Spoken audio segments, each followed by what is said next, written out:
What's up guys, it's Messed Up Sweet. Right now I'm checking out another Skyboy video. This one is called The Birmingham Gangsters Who Shot at a Police Helicopter. RAD gang. But yeah, this obviously sounds crazy, man. Shooting at a police chopper. That's mad, man. But yeah, let's see what he's saying.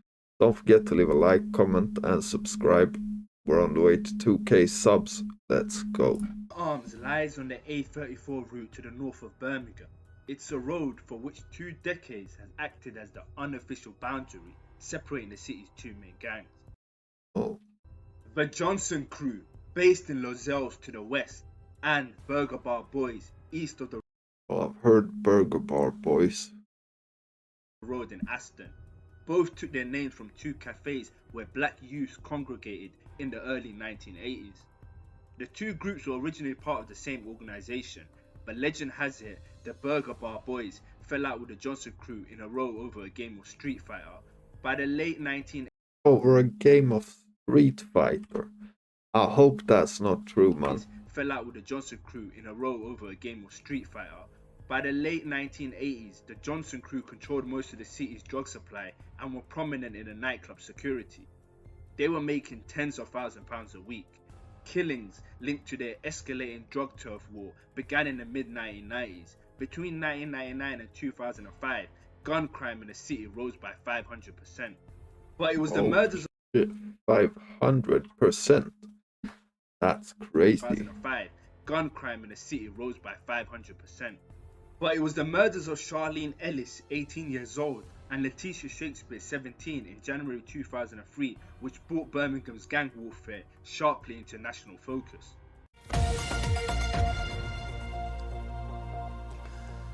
A defining moment in the history of Birmingham. That's how police have described the murders of 2 innocent teenage girls in a drive-by shooting. A decade after the death... 2 innocent girls. I mean, how does that even happen? Murders of 2 innocent teenage girls in a drive-by shooting. A decade after the deaths of Letitia Shakespeare and Charlene Ellis, their mothers are urging young people to think twice about joining gangs. The 2 women have devoted their lives to warning about the dangers of guns and of being sucked into a life of crime. They were talking to our special correspondent, Peter Wilson. Ambo is about half a minute away now, 2 ambulances coming. Chilling police helicopter video. Paramedics arrive to find mayhem. 4 young girls have been shot. Innocents caught by... 4 young girls shot. Like, was they aiming for the girls or what? Like, how the hell do you hit 4 girls if you're after someone else? That don't make sense. Find mayhem. 4 young girls have been shot. Innocents caught by a hail of machine gun fire outside a New Year's party in Aston. 2 teen... Makes a bit more sense if it's a party, machine guns. Of machine gun fire outside a New Year's party in Aston. 2 teenage friends died. 18-year-old Charlene Ellis R.I.P. and 17-year-old Letitia Shakespeare. Knowing that someone can be that hyped up, because you have to be hyped up to go out to buy a Mac 10 machine gun and plan to use it on the streets of Birmingham. That's just evil. Charlene's twin sister Sophie was also shot. Her mother feared that she'd lost them both. The first week you're thinking that 2 of them are going to die, and you get down there, you find out one's passed and one's fighting. It was hard, it was really hard. 4 girls had gone out to celebrate the new year in 2003. These CCTV pictures taken just an hour before they...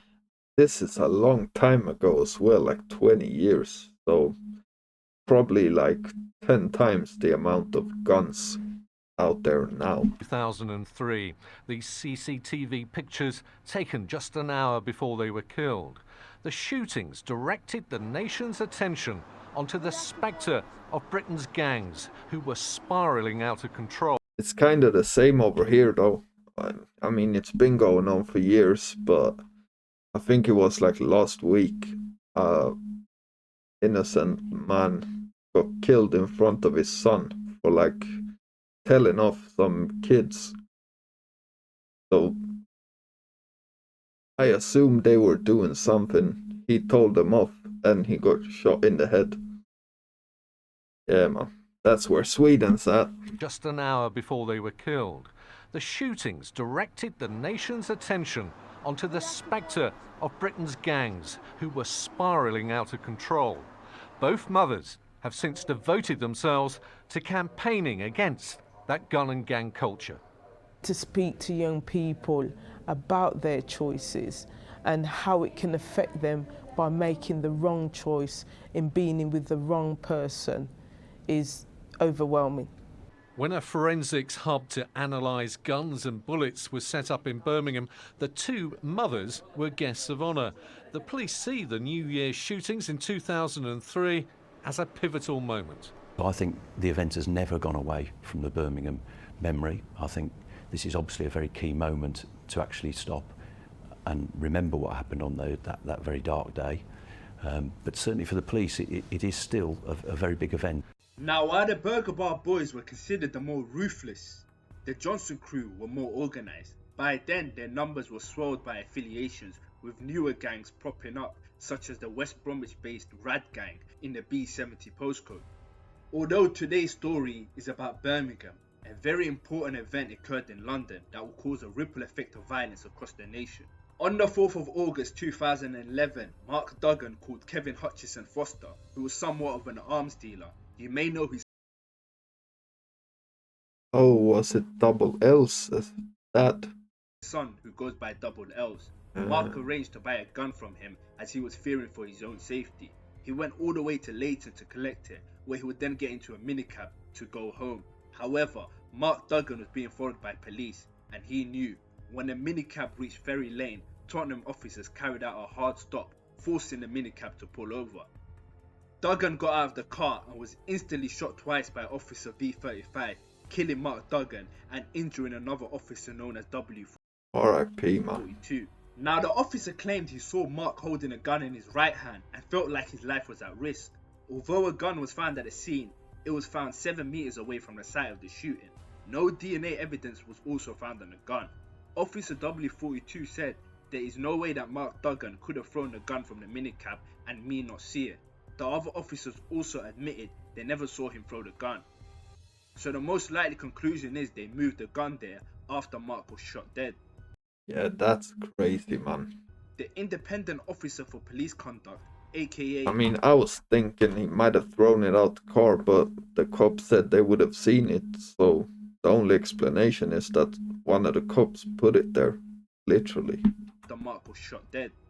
The independent officer for police conduct, aka the IPCC, investigated the shooting and claimed there is no evidence that any officer entered the rear of the minicab. However, a video recording of the aftermath from a witness on the 9th floor of a nearby building shows that the IPCC has no grounds to rule out that possibility. So many inconsistencies and uncertainty in this case, it's no wonder why people believe... Yeah, man, it's a big thing, man. It seems a lot of the times cops don't get punished properly when they do stuff, man. He was intentionally murdered. Now, the jury ruled that his killing was lawful.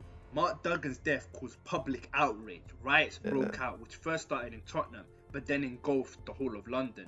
Youths were arranged to riot on BlackBerry Messenger. Looting and violence followed. Soon it reached other cities such as Birmingham. Now, the RAD gang and some Johnson crew members...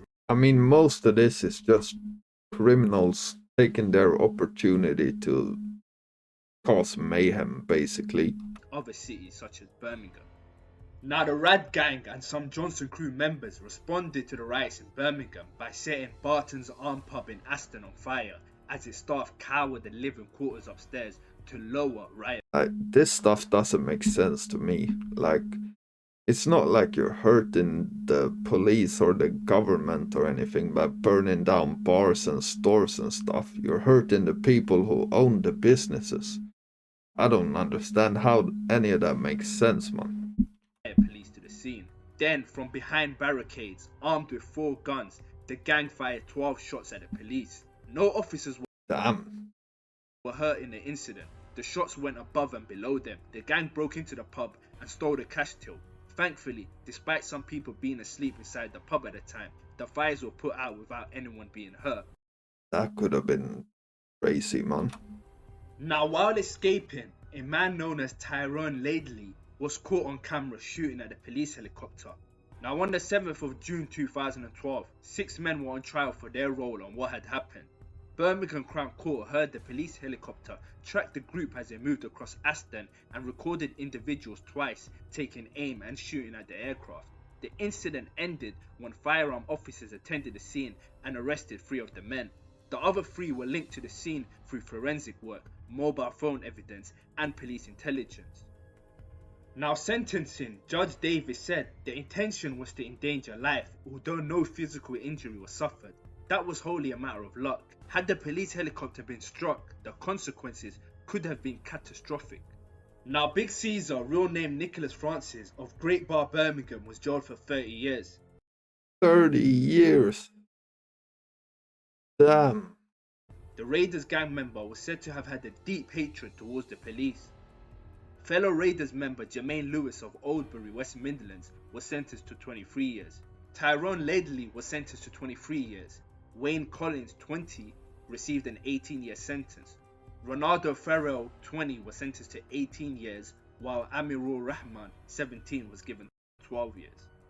Like, I'm just wondering, like, was it worth it? Like, yeah, that does not make sense to me, man. Now that brings me to the end of this video. Please like. Yeah, man. I mean, interesting case. It felt like, I don't know how all of this really connected like that.